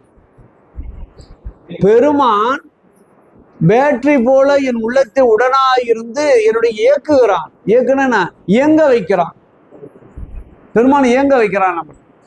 அப்ப செல்போனுக்கு பேட்டரி அவசியம் என்பதை போல, பேட்டரி செல்போனை இயங்க வைப்பதை போல பெருமான் நம்மோடு இருந்து நம்முடைய கருவி கரணங்களை இயக்க வைக்கிறான். ரொம்ப முக்கியமானது அது. அவன் சார்ஜ் கொடுக்கலன்னா இயங்க மாட்டோம். உள்ள ஆற்றலை வழங்கணும்ல. நமக்கு என்ன தெரியும்? அந்த கைகாலை இயக்க தெரியுமா? சமமா இருக்கின்ற காலத்துல கைகாலை இயக்குமா? முதல்ல அம்மா வயிற்றில் இருக்கும்போது கைகாலை இயக்க முடியுதா? எல்லாம் பெருமான் ஆற்றலை வழங்குறான். எப்படி வழங்குறான்னு ஒரு கருத்தை பின்னாடி சொல்றார். கரு உற்பத்தி என்ற தலைப்புல சொல்றார். அம்மா இடத்துல போகின்ற போது அந்த குழந்தைக்கு தலையில, உச்சந்தலையில ஒரு வாயுவும் சேர்ந்து போகுது. அது பேரு தனஞ்சயன் அப்படின்னு ஒரு வாயு, கேள்விப்பட்டிருப்பீங்க. தனஞ்சயன் என்ற வாயு பெருமான் உள்ளே செலுத்துகின்ற போதே அந்த அணுக்களோடு அது சேருகிறது, தலை வழியா உள்ள சேருது. தனஞ்சயன் என்ற வாயு வெளியே வந்த பிறகும் கூடவே இருக்கிறது. நாம் இறந்து போன பிறகும் கூடவே இருக்கிறது. இந்த உடம்பை எல்லாம் அந்தந்த கருவிகளுக்கு அனுப்பிய பிறகு, டேமேஜ் பண்ண பிறகு, டெமாலிஷ் பண்ண பிறகு அது வெளியே போகிறது. நாம் வருவதற்கு முன்பாக சேர்ந்து நாம் போன பிறகும் கூடவே இருந்து இந்த பஞ்சகிருத்தியங்களை செய்கிறது. உதாரணம் பாருங்க. அதுதான் நீங்க அந்த நம்ம கொண்டு போய் அந்த சமாதி நிலை வைக்கும்போது தலைக்கு நேராக ஒரு குச்சி நடுவாங்க, பார்த்துருப்பீங்க. அடையாளத்துக்கு இல்லை, அந்த குச்சி எதை நோக்கி இருக்குன்னா புருவ மத்திய நோக்கி இருக்கும். அதில் தான் அபிஷேகம்லாம் பண்ணுவாங்க. இந்த அபிஷேகம் எடுத்து அதில் கொடுப்பாங்க. அப்போ உள்ள என்ன இருக்கிறது? தனஞ்சயன் என்ற வாயு இருந்துதான் உடம்பை வீங்க வைத்து, சில இடத்துல அழுக வைத்து என்ன செய்யுது? அதனோடு சேர்க்கிறது. எலும்பு எலும்பாக மண்ணோட காற்றோட ஒவ்வொன்றாலும் ஒன்று பிரிக்குது. பிரித்து ஒரு காலையில் ஒன்றும் இல்லாமல் ஆக்குறது. அதுக்கு காரணம் எது? தனஞ்சயன் என்ற வாயு தான். அதான் ரொம்ப முக்கியம். பெருமான் அதை தரா நமக்கு. 3 வாயு தான் முக்கியமானது. அதுல ஒண்ணு தனஞ்சயன், 2வது பிராண வாயு உள்ள இருக்கிறோம் பாருங்க, அதான். 3வது அபானன் என்ற வாயு. இதெல்லாம் பின்னாடி நம்ம படிக்கலாம். குண்டலினி சக்தி பத்தி வருகின்ற போதெல்லாம் எளிமையா நமக்கு இதெல்லாம் புரியாது. எதுவுமே பெரிய சூத்திரங்கள்லாம் கிடையாது, சாதாரண விஷயம்தான் எல்லாம். அது அவங்க ஒரு பாஷையில சொல்றாங்க. ஒன்றும் வீட்டுக்கிட்ட ஒரு பாஷை இருக்கும்ல இல்லைங்களா? அதான் சூட்சமமானது. இப்போ இதில் இவர் சொல்றாரு, சாதாரணமாக இருக்கின்ற அடியார்கள் சித்தர்கள்லாம் சொல்றாங்க, இன்னைக்கு எவ்வளோ பாட்டு பாடுறாங்க, ஏதாவது புரியுதா நமக்கு? அது வேணாம், அது அப்புறம் ரொம்ப நேரம் ஆயிடும். சரி, இதை பார்த்துரும். இப்போ 3வது பாட்டு பாருங்க.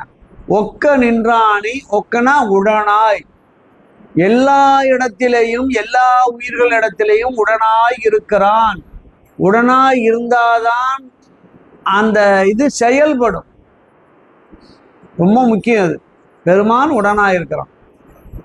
ஒக்க நின்றானை யாரு? இது ஒக்க நின்றவன் யாரு? சிவபெருமான், சிவன். சீன் போட்டுங்க. உளப்பிலி தேவர்கள், ஒப்பற்ற தேவர்கள் நக்கன் என்று ஏத்திடும் நாதனை. நக்கனா திகம்பரன், ஆடை இல்லாதவன், அப்படின்னு அர்த்தம். இறைவன் அவர்கள் என்ன செய்யறான்னு கேட்டீங்கன்னா, ஆடைகள் இல்லாதவன், திகம்பரன், திசைகளே ஆடையாய் உடையவன் அப்படின்னு அதுக்கு பொருள். பெருமானுக்கு உருவமற்றவன் இல்லைங்களா? அவன் முதல்ல அருவமா இருக்கிறான், இப்ப எல்லா இடத்துலயும் கலந்து இருக்கிறான். இப்ப நம்ம இடத்துல எல்லா இடத்துலயும் இருக்கிறான். எப்படி இருக்கிறான்? உருவமா இல்லை இல்லைங்களா? உருவமா இருந்தா ஆடை தேவையில்லை. அருவுருவமா இருந்தா ஓரளவு கண்ணுக்கு பட்டுடும். இப்ப எங்க இருக்கிறான்? அருவமா இருக்கிறான்.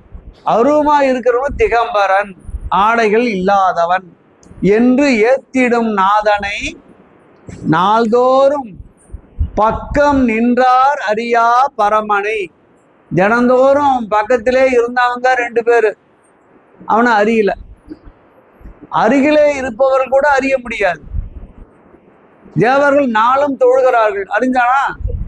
பிரம்மன் தினந்தோறும் போய் பார்த்துட்டு வந்தான், முழுமையா அறிய முடிந்ததா? இல்லைன்னா முருகப்பெருமான் கேள்வி கேட்பானா? பிரம்மத்தின் பொருள் யாது? முழிப்பானாவன்? சொல்லுங்க. தான் இந்த அகங்காரத்தில் இருந்தால் மெய்ப்பொருள் மறந்து போகும். நீங்க ஒரு என்ட்ரிக்கு போறீங்க, ஒரு இடத்துக்கு போனீங்கன்னா தான் இந்த அகங்காரம் இருந்தா என்ன சொல்றாங்களோ அந்த கேள்விக்கு பதில் கூட உங்க வாயிலிருந்து வராது, மறந்துடும். எனவே அகங்காரம் மற்ற சாத்வீக நிலையில் தான் போகணும். சமநிலையில் தான் நம்ம ஒரு தேர்வுக்கு போனோம், ஒரு இடத்துக்கு போனோம், எல்லா இடத்துக்கும் போகணும். சமநிலை இல்லாமல் போனால் போச்சு. அதை தான் இவர் சொல்றாரு, பக்கம் நின்றார். குறிப்பா உங்களுக்கு பொருள் சொல்ற பாருங்க. 2 பேரும் நெருக்கமா இருந்தான், பிரம்மா விஷ்ணு 2 பேரும் அடிமுடி தேடினார்கள். கிடைச்சுதா? கிடைச்சுதா? இல்ல. அவன் அடியை தேடினா, அவன் முடிய தேடினா போச்சு. அடியை தேடிவான் செல்வம், அந்த அர்த்தம் வேற. அதுக்கு திருமால் கீழே போனார், பாதாளம் வரை பாய்ஞ்சார். செல்வம் பாதாளம் வரை பாயும். காசால என்னையும் பண்ணிக்கலாம், ஆனா முடிவு எட்ட முடியாது. ஒருத்தன் ரொம்ப படிச்சவன், புத்திசாலி, டாக்டரேட் PhD வாங்கினவன் நேரா போறான். அவன் போறதுக்கு முழுமையா போவாம அங்கிருந்து மேல வந்ததால கரெக்ட் பண்ணான். படிச்சவன் தான் கரெக்ட் பண்ணுவான். நல்லா படிச்சவன் தாங்க வில்லங்கமா செய்வான். விஷயம் தெரியுதுல்ல உனக்கு? ராஜஸ்தான்ல ஒரே ஒரு கிராமத்துல வெறும் குடிசை வீடு, சைபர் கிரைம் சொல்றோம் இல்லையா, எல்லாம் அவனு தான் செய்யறானுங்க. ராஜஸ்தான் தலைநகர்ல பேங்க் ஓபன் பண்ணி கோடிக்கணக்கில் வச்சிருக்கிறான். இருக்கிற இடம் எங்க? வெறும் கிராமத்துல 25 கூட 26 கூட தான் இருக்கு. அங்கதான் கம்ப்யூட்டர் வச்சுக்கிட்டு எல்லா வேலையும் பண்றாங்க. அப்ப அத்தனை பேரும் நல்லா புலமை பெற்றவங்க, எல்லாம் மெக்கானிக்கல் இன்ஜினியரிங், கம்ப்யூட்டர் சயின்ஸ். எப்படி இருக்கான் எல்லாம் சேர்ந்து? சிலதில் தவறான செய்தியெல்லாம் வருது பாருங்க. ஹலோ யாருன்னு கேட்பான் இல்லைங்களா? எல்லாம் இப்படிதான். இங்கேருந்து தமிழால கடத்தி போய் வச்சுக்குவான், கேரளாவில் கடத்தி போய் வச்சுக்குவான், தமிழில் பேச வைப்பான், மலையாளத்தில் பேச வைப்பான். இந்த டெக்னிக்கல் யாருக்கு தெரியுது? படிச்சுக்கணும் தான் தெரியும். முதல்ல வழிகாட்டினவா பிரம்மன் இல்லைங்களா? தாழம்பூ மேலேருந்து வர, எங்கேருந்து வரன்னு கேட்காம, சரி சரி ஒன்றும் இல்லை, நம்ம அண்டர்ஸ்டாண்டிங் வச்சுக்குவோம், உனக்கு இவ்வளவு கட் பண்ணிடுறேன், நான் மேலே வந்து அங்கே பார்த்து உன்னை எடுத்துகிட்டு வந்ததா சொல்லு. சொன்னால் நான் தான் உன்னை பார்த்துட்டேன்னு நம்புவான் கூட இருக்கிறவன். அதில் எனக்கு கிடைக்காத நம்ம கவனிச்சிக்கலான்ட்டான். இது எப்படி இருக்கு? கீழே வந்தா தெரியாதா? தாழம்பு பெருமானை விட்டே போயிடுச்சு கோயில்ல இருந்து. அதாவதுங்க, பிரம்மனாவது இன்னைக்கும் கூட இருக்கிறான், தாழம்பு போச்சு. துணை இருந்தால் அழிக்கப்படுவான், ஒதுக்கப்படுவான். தவறு செய்கிறவனை விட எதுக்கும் துணை போகக்கூடாது. சூழல் வயப்பட்டும் நீங்கள் துணைக்கு போகாதீங்க, அது நம்மளை கெடுத்துடும். பக்கம் நின்றார் யாரு? பிரம்மன் திருமால். அறியா பரமனை அவங்களாலையும் கண்டுபிடிக்க முடியலையா? இப்ப என்ன செய்யறான்? நான் என்ன தின்மை செய்யறேன்? புக்கு நின்று ஆள் உள்ளத்திலே உள்ளே நின்று உண்ணியான் அருகிலே நின்று. புக்குன்னா அருகே, அணுக்கமாக இருந்து உள்ளே உணர்ந்து போற்றி செய்வேனே. அணுக்கமாக இருந்தால் பெருமானை அறியலாம். புக்குனா அணுக்கமாக,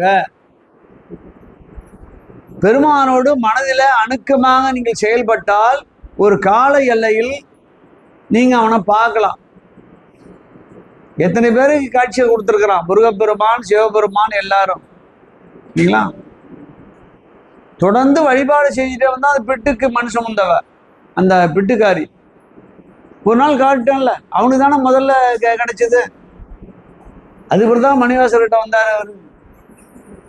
எனவே நல்ல மனதுல ஒரு தியானம் பண்ணணும். அதுக்காக தான் நம்ம வழிபாட்டுல இதயத்துல உங்களுக்கு பிடித்தமான தெய்வத்தை வைத்து கொண்டு அபிஷேகம் ஆராதனை செய்யுங்க.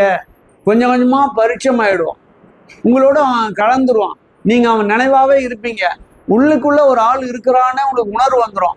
எங்கு போனாலும் என் உடனாய் இருக்கிறான் என்ற ஒரு நம்பிக்கை வரும்.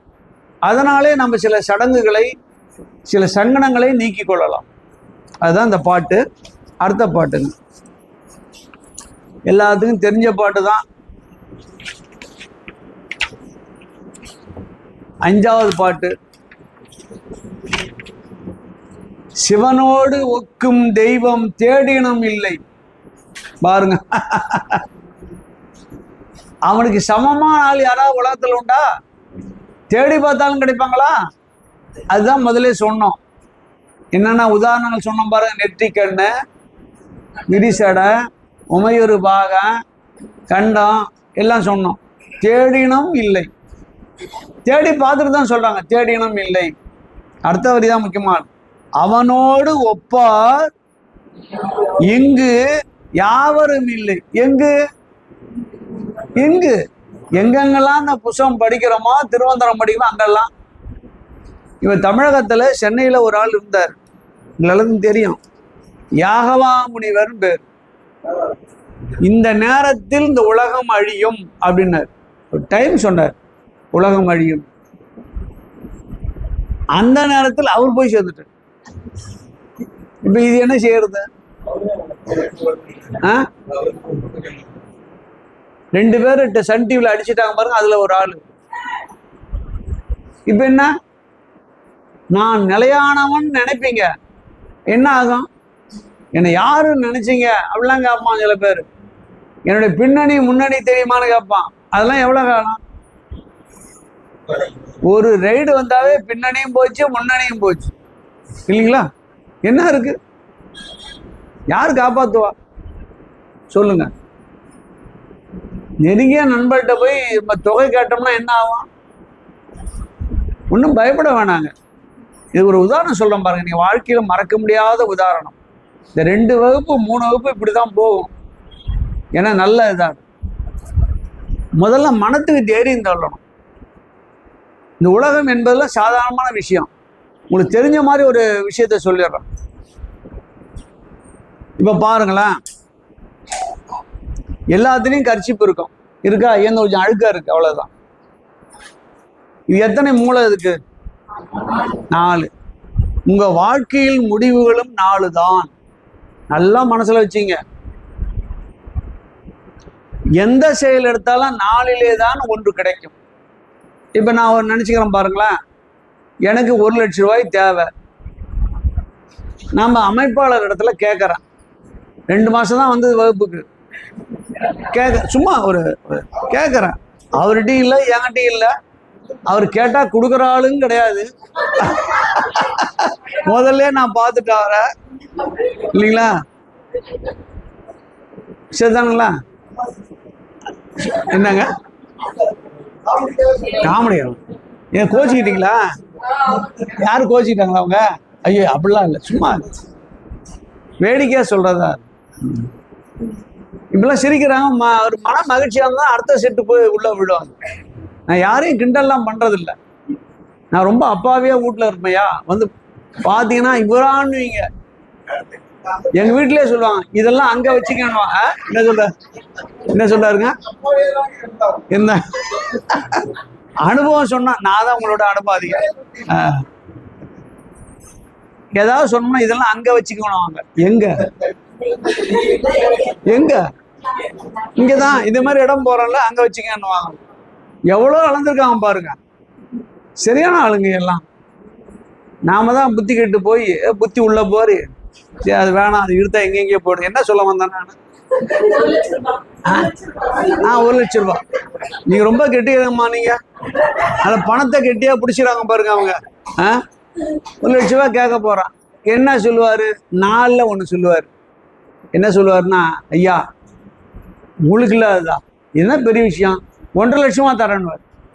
கேட்டதை விட கூடுதலாய் கிடைக்கும் ஒரு முடிவு. சரிங்களா? அப்புறம் ஐயா ஏதோ இருக்கிறத தரங்கய்யா, 1,00,000 இருக்கு நான் தந்துறேன். கேட்டது கிடைக்கும் 2. 3வது நம்ம மேல நம்பிக்கை இல்லைன்னா அவர் என்ன சொல்லுவார்னா, ஐயா ரொம்ப டைட் ஒர்க்கு, ரொம்ப சிரமமா இருக்கு, ஒரு 10,000 ரூபா கொடுக்குறேண்ணா. கேட்டதை விட குறைவாய் கிடைக்கும்.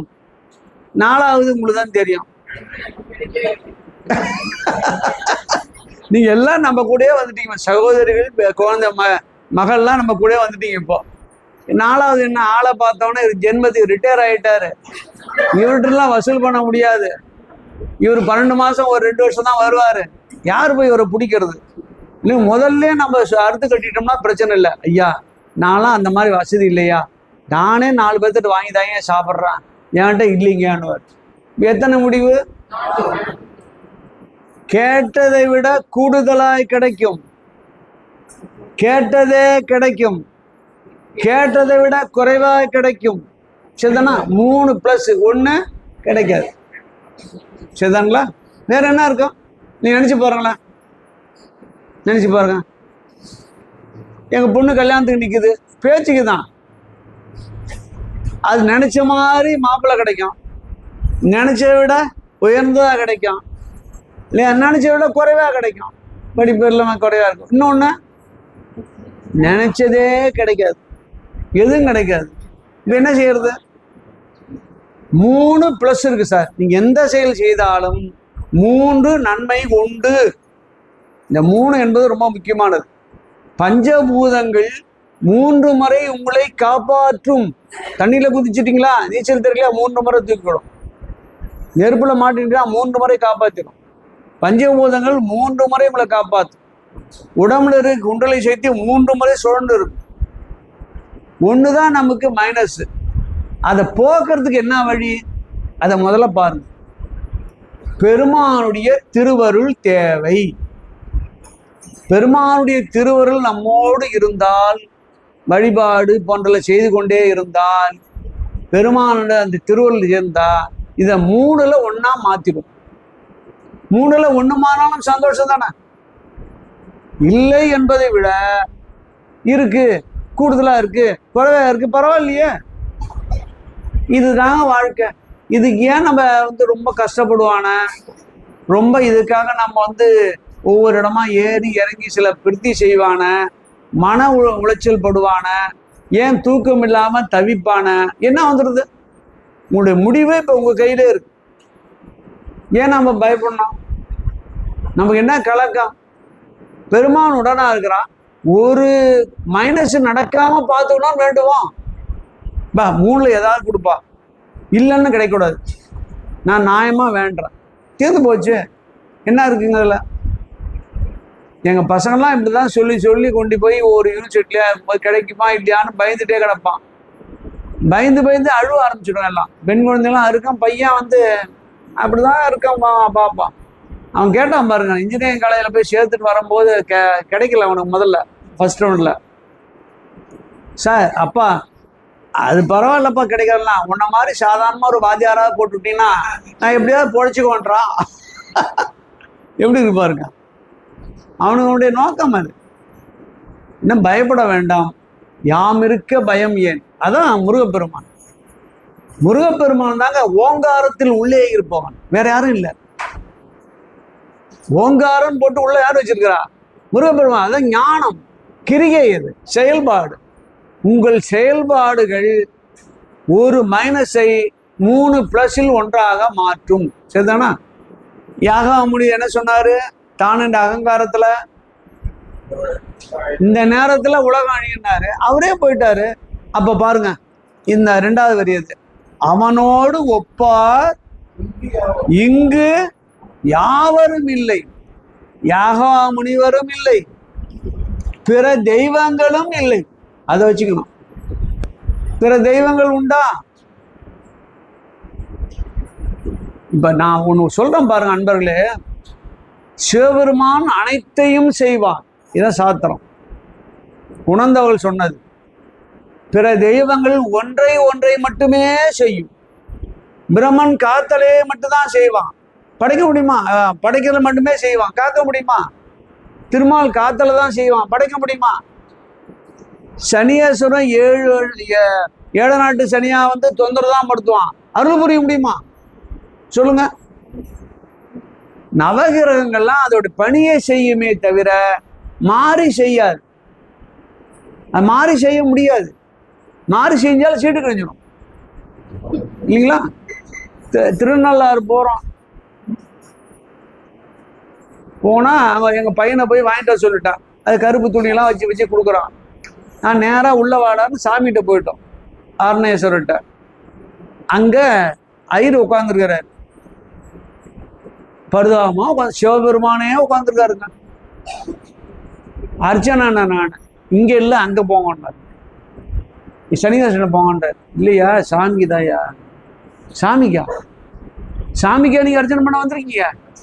நீங்க தான் முதல் போனின்றார் 11 மணிக்கு. பாருங்களா,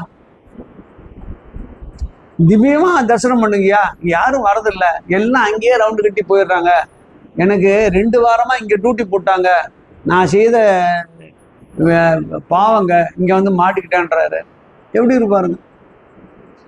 அப்புறம் நாங்க உட்காந்து நல்லாற்று பதிகத்தை பாடிட்டு அவருக்கு ஆளுக்கு எங்க பசங்க நாங்களாம் ஆளுக்கு 300 ரூபா 400 ரூபா போட்டோம். ரொம்ப மகிழ்ச்சி அடைஞ்சிட்டாருங்க. என்ன குபேரனாவே மாத்திட்டாரு அவரு. எப்படி இருக்கு பாருங்க. ஒரு 2 வாரம் பட்னியா போட்டா எப்படி இருக்கான் பாரு மனுஷன். சாமிகிட்ட யாரும் வரதில்லை. திருநள்ளாறுல சனீஸ்வரனுக்கு அவன் பாவம் போக்கின இடம்,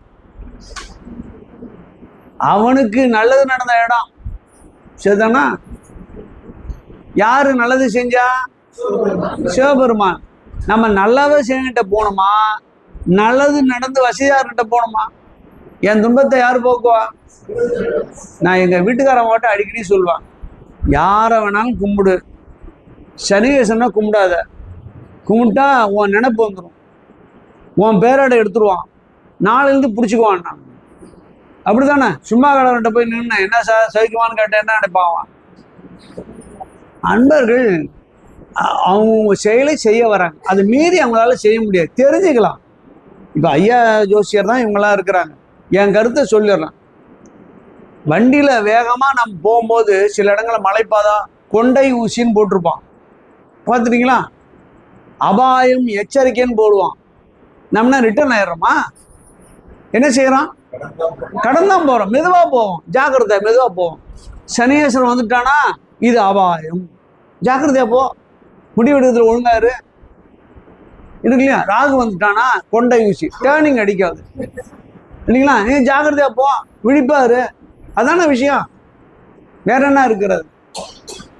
அவை நல்ல நல்ல, அவை நல்ல நல்ல யாருக்கு? நம்ம முதல்ல அடியாரம் தான் அவை நல்ல நல்ல இல்லைங்களா? நம்ம அடியாரம் இல்லைன்னா அவ்வளவுதான். என்ன செய்யறது? வெறும் நவகிரகங்களை வரும்போது நல்லா சிவபெருமானுடைய அடியார்கள். நீ நானும் ஒண்ணுதான்பா. நீ மேலான நிலைக்கு போய் அவன்கிட்ட போசி வாங்கிட்ட, நான் காத்துட்டு இருக்கிறேன். நீ காலி பண்ண உன் இடத்துக்கே நானும் வருவேன் அப்படின்னு போக வேண்டியதான். என்னங்க இருக்கு? நவகிரகம் கண்டு அஞ்ச வேண்டாம். அதெல்லாம் ஒரு குறியீடு. வாழ்க்கையில என்ன நடக்க போகுதுன்னு சொல்றதுதான் அது, வேற ஒண்ணும் கிடையாது. எனக்கு 7 நாட்டு சனியும் போதுதான் எனக்கு கல்யாணமே ஆச்சு. அது என்ன எனக்கு குறைஞ்சிட்டுனா, வீட்டுக்காரமா ரொம்ப தங்கமானவங்க. ரெக்கார்டு பண்றீங்களா? ரொம்ப பேட்டரி தீர்ந்துச்சா? ஏன் நல்ல நேரத்துல பேட்டரி ஆஃப் பண்றீங்க? நல்ல குடும்பம், நல்லா படித்தவங்க, நல்ல உயர்ந்த எம்ஏ எம்பில்லு +2 எடுத்தவங்க இல்லைங்களா. நான் வந்தேன், என்ன 7 நாட்டு சனியில் தான் திருமணம் நடந்தது. ஏன்னா நேரங்காரெலாம் அங்கே பார்க்க முடியல. அவர் எங்கள் அப்பா ரொம்ப அவசரமாக அது உடல்நிலை சரியில்லாத இருந்தார். சரின்ட்டோம் நாங்கள். இப்போ என்ன குறைஞ்சிருச்சு? வாழ்க்கையை பெருமானோடு துணை இருக்கின்ற போது எதுவும் நம்மளை ஒன்றும் செய்யாதுங்க. என்ன செஞ்சிடும் சொல்லுங்க, என்ன செஞ்சிடும்? ஒருத்தர் நேற்று கேட்டார், சார் கும்பகோணத்துலேருந்து பள்ளிக்கரணை போறீங்க சார், உடம்பு தாங்குமா சார்ன்றார். தாங்கலாம் உனக்கு என்ன வந்தது? அவன் தாங்கக்கூடாதுன்னு நினைக்கிறான். வேற என்னங்க புரியாத நமக்கு விஷயம் என்னன்னு? அவர் பேராசிரியர், அவர் தாங்கக்கூடாதுன்னு நினைக்கிறான். நான் என்ன ஒன்றும் தாங்கய்யா, பெருமா நம்ம கூட இருக்கிறான், உனக்கும் தாங்குமா இல்லையான்னு யார் நிர்ணயிக்கிறது? 3 வேளை சாப்பிட்டு வர, உனக்கு தாங்குமா இல்லைன்னு யார் நிர்ணயிக்கிறது? பெருமான் தானே. எனக்கு பெருமான் இருக்கிறான், ஏன் முருகப்பெருமான் உடனாக இருக்கிறான். என்ன செஞ்சிருவீங்க? உன்னை ஒழிய ஒருவரையும் நம்புகளில் அவன் தான். எப்படி இருக்கு பாருங்க. இதெல்லாம் கடந்து போகணும். நான் சொல்றேங்க, நல்ல நோக்கம் உங்களிடத்துல இருக்குமானால் நல்லவர்கள் தானாக சேருவார்கள். என்ன அவருக்கு எனக்கு என்ன சம்பந்தம் இருக்கிறது சொல்லுங்க? போன்ல பேசினாரு, திருமந்திரம் இதெல்லாம் பார்த்தோம் சார், நம்ம ஆரம்பிக்கலான்னாரு. சரிங்கன்னுட்டேன் நான். இது மாதிரி மண்டபம் நடத்துறேன் சார், சபா வச்சு நடத்துறேன்னாரு. அப்பயே முடிவு பண்ணிட்டான், நடராஜர் இருப்பாரு, இவரும் இருப்பாரு, இவர் கை விட்டாலும் நடராஜர் காப்பாத்திடுவாரு. அப்படி இல்லை, நானே மனசுல முடிவு பண்ணி, ஐயா நீங்க செய்யுங்க, எதா இருந்தாலும் நான் நேரா வந்துடுறேன் அப்படின்னு புஸ்தத்தோட வந்துட்டேன் நான். என்ன இருக்கு? என்னுடைய நோக்கம் சரியா இருந்தது இல்லைங்களா, அவருடைய நோக்கமும் சரியா இருந்தது. 2 ஒன்னா சேர்ந்து போச்சு. இவ்வளவுதானே. நோக்கம் சரியில்லாதவன் என்ன செய்வான்? சேருவான் நம்ம கூட? சொல்லுங்க. வேற பிசினஸ் நோக்கம் உள்ளவன் என்கிட்ட சேருவானா? சேர்க்க மாட்டான். எங்க போனாலுங்க சரி நிறைய நடந்துருதுங்க. நாம் உயிருக்கு ஊதியம் பெருமான் தான். அவன் எனக்கு கண்காணிச்சிருக்கிறான். நமக்கு ஒரு வாய்ப்பை பெருமான் வழங்கி இருக்கிறான். இருக்கிற காலம் வரைக்கும் நேர்மையா கரெக்டா போயிட்டு போகும், மீதி எதுவும் போகக்கூடாது. என்னுடைய நோக்கம்லாம் கேட்கிற அன்பர்கள் மனம் சலனமின்றி தெம்பா மாறணும். எத்தனையோ அடியார்கள் இருக்கிறாங்கய்யா, ரொம்ப சிறப்பா இருக்கிறாங்க. அதெல்லாம் வெளியில சொன்னா இப்ப எனக்கு நான் தான் என்ற அகங்காரம் வந்துவிடும். உள்ளன்போடு நிறைய அன்பர்கள் இருக்கிறார்கள், நல்ல சிறப்பா இருக்கிறார்கள். எதையும் எதிர்பார்த்துலாம் நாங்கள் வாடுறதில்ல. பெருமான் தான், பெருமானுடைய கருணை தான். இன்னைக்கு சாயங்காலம் நாங்கள் எங்கள் வீட்லேயே நாங்கள் சிவ வழிபாடு செய்வோம். 3 காலம் வீட்டில் செய்வோம். எங்கள் வீட்டில் எல்லாம் சொன்னா, அங்கே போயிட்டு இங்கே போயிட்டு இங்கே வரீங்களாண்ட, எங்கே போயிட்டு எங்கே வந்தான்னா ஓன்ட்ட வந்துடுறோம்ல. அப்புறம் என்ன இருக்கு? ஓடுற வரைக்கும் ஓடும் சார். மனம் தெளிவாக இருந்தால் இது நீண்ட காலம் ஓடும். நீங்களும் இருக்க போறீங்க, நானும் இருக்க போறேன். பார்த்துடலாமா என்ன இருக்கு அதுல இல்லைங்களா? இவ்வளவு பணி செய்யறாங்க, வீட்லயும் செய்யறாங்க, எல்லாரும் ஒத்துழைப்பு தரீங்க, என்ன இருக்கு சொல்லுங்க பார்ப்போம். எனவே அன்பர்கள் நல்ல தெளிவா இருந்தா போதும். இதுதான் அவனோடு ஒப்பார் இங்கு பூலோகத்திலும் மனிதனும் இல்லை, தேவரும் இல்லை. 2 அர்த்தம். புவனம் கடந்தன்று பொன்னொழி மின்னும் தவணை. தவம், தவணினா அக்னி ஸ்வரூபம், செம்மை உடையவன் அர்த்தம். தவம், தவன் எப்படி வராம? புவனம் கடந்தன்று. புவனத்துக்கு முள்ள 2 இருக்கு, உலகம் இருக்கு, அண்டம் இருக்கு. அதெல்லாம் சேர்ந்த மொத்த தொகுதி புவனம். அதையும் கடந்திருக்கிறான். யாரு? கடந்தன்று, அன்று அனாதி காலத்திலிருந்து பொன்னொழி மின்னும் தவணை, பிரகாச ஒளியாக தோன்றுகின்ற சிவபெருமானை அவன் எப்படி இருப்பான்? சடைமுடி தாமரையானே. சடைமுடியோடும் தாமரை நிலையோடும் இருப்பவன். தாமரை நேரம், இதுக்கு சாதாரண பொருள். இது இன்னொரு பொருள் இருக்கிறது. சடை முடியுடைய தாமரை என்று சொன்னால் சகரச தலம். சகரச தலம் தான் உச்சந்தலைன்னு பேர். உச்சியில ஒரு சின்ன பள்ளம் இருக்கும். உடம்புல 2 பள்ளம் உண்டு. ஒன்று உச்சி பள்ளம், இன்னொன்று கீழ்பள்ளம். உச்சி பள்ளத்தை மூடிதான் பெருமான் கீழ்பள்ளத்தை திறக்கிறான். அதான் வெளில நம்ம குழந்தையா வரோம். சித்தர்கள் பார்த்தார்கள், கீழே மூடி மேலே திறந்துட்டாங்க. எவ்வளவு பாருங்க, இருகை கட்டி கால் கட்டி பாட்டு இருக்கு. கீழே கட்டினாங்க, பந்தம் போட்டாங்க, யோகம் இருந்தாங்க, மேலே திறந்துருச்சு. இந்த மேலே 12 அங்குலம் போகும் ஆன்மா. 12 அங்குலம் மேலே போச்சுன்னா உடம்பு பொழுதும் 12 அங்குலம் வெள்ளை வெளியேன்னு போகும். வெள்ளை என்பது ஞானத்தின் அடையாளம்.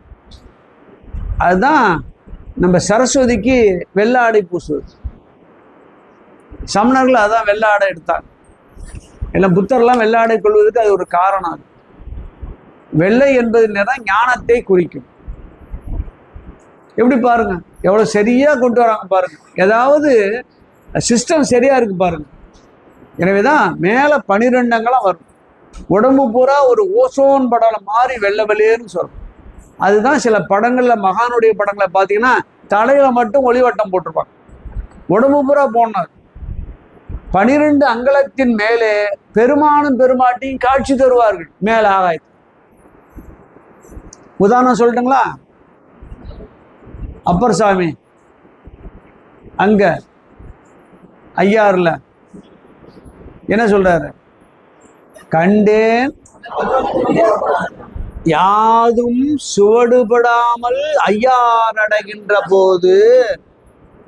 சும்மா இல்ல, எப்படி போனா? யாதும் சுவடுபடாமல். 2 சோடு இருக்கு, மனசுல சோடு இருக்கு இல்லையா? 6 விதமான பகை இருக்கிறது, உள்ளுக்குள்ள ஆக்ரோஷம் இருக்கிறது. போனா எனக்கு கிடைக்குமா? அது சொல்றாரு, 6 விதமான உள்பகையும் இல்லாமல், ஒரு சோடும் இல்லாமல். ஒரு அர்த்தமாச்சா? கைலாயத்திலிருந்து இங்க வருகின்ற போது உடம்புலையும் சோடு இல்லை. யாதும் சுவடுபடாமல் ஐயார் அடைகின்ற போது காதல் மடப்பிடியோடும் களிறு வருவன கண்டேன். பார்க்கிறாருங்க ரெண்டையும், களிர் வருவதும் பிடி வருவதையும். என்ன சொல்றாரு? கண்டேன். அதுல என்ன திருப்பாதம் இருக்கு? இந்த யானையுடைய திருப்பாதத்தை யாரு போய் பார்க்க போறான்? கண்டேன் அவர் திருப்பாதம். பார்த்த உடனே பெருமானும் பெருமாட்டியும் நினைவு வந்துருச்சு. கண்டு அறியாதன கண்டேன். சொல்ல முடியாத, உணர முடியாத மிகப்பெரிய இன்பத்தை நான் கண்டேன், பெற்றேன், அனுபவித்தேன். அதான் மெய் உணர்வு இல்லைங்களா? அதுதான் இங்க சொல்றாரு. அந்த பொன்னொழி மின்னுகின்ற தன்மை உடையவன் பெருமான். அவனை தாமரையான சகரச தலத்துல 12 அங்குலத்துல இது நடக்கும். திருவடியை தலையில் தான் சூட்டுவாரு. சூட்டும் போது இந்த இடத்துல உச்சந்தலையில அவருடைய திருவடி பதியும். பதிந்தா தேன் மாறி அமிர்தம் ஒழுகும். உடம்பெல்லாம் வைரம் பாஞ்சுதான் மாறும். இந்த உடம்பு நீண்ட காலம் இருக்கும். இதுதான் அந்த வித்தை. அது சகரச தலத்துல நடக்கிற வித்தை. அதான் அந்த பாட்டு. அடுத்த பாட்டு என்ன கேள்வியா? எதுக்கு? சரிங்க, உங்க சொல்ற இந்த பாட்டு முடிச்சிடறீங்க. மணி என்ன? இந்த பாட்டோட முடிச்சோம். சரி. அவனை ஒழிய அமரரும் இல்லை. எவனை? சிவனை ஒழிய அமரரும் இல்லை. அமரனா இரவாதவர்கள். சிவனை தவிர அனைவரும் ஒரு கால எல்லையில் அழிவார்கள். என் மனசுல வச்சுங்க. அவனன்றி செய்யும் அருந்தவம் இல்லை. சிவபெருமானை நினைக்காமல் ஒரு தவம் செய்தால் அது தவமாக ஆகாது. ஏன்னா பலந்தரம் அவன் தானே. அவனின்றி மூவரால் ஆவது ஒன்றும் இல்லை. அவனன்றி ஊர் புகுமாறு அறியேடி. ஊர்னா சொர்க்கம். பெருமானுடைய திருவடி பேரு. மதியம் சாப்பாட்டு பிறகு நீங்க வந்தீங்கன்னா அவனின்றி மூவரால் ஆவது ஒன்றும் இல்லை என்பது கேளுங்க. நான் பதில் சொல்றேன். மூவரால் என்பது 2 மூவர் இருக்கிறாங்க. அது கொஞ்சம் நல்லா மனசுல வாங்கிக்கணும். அது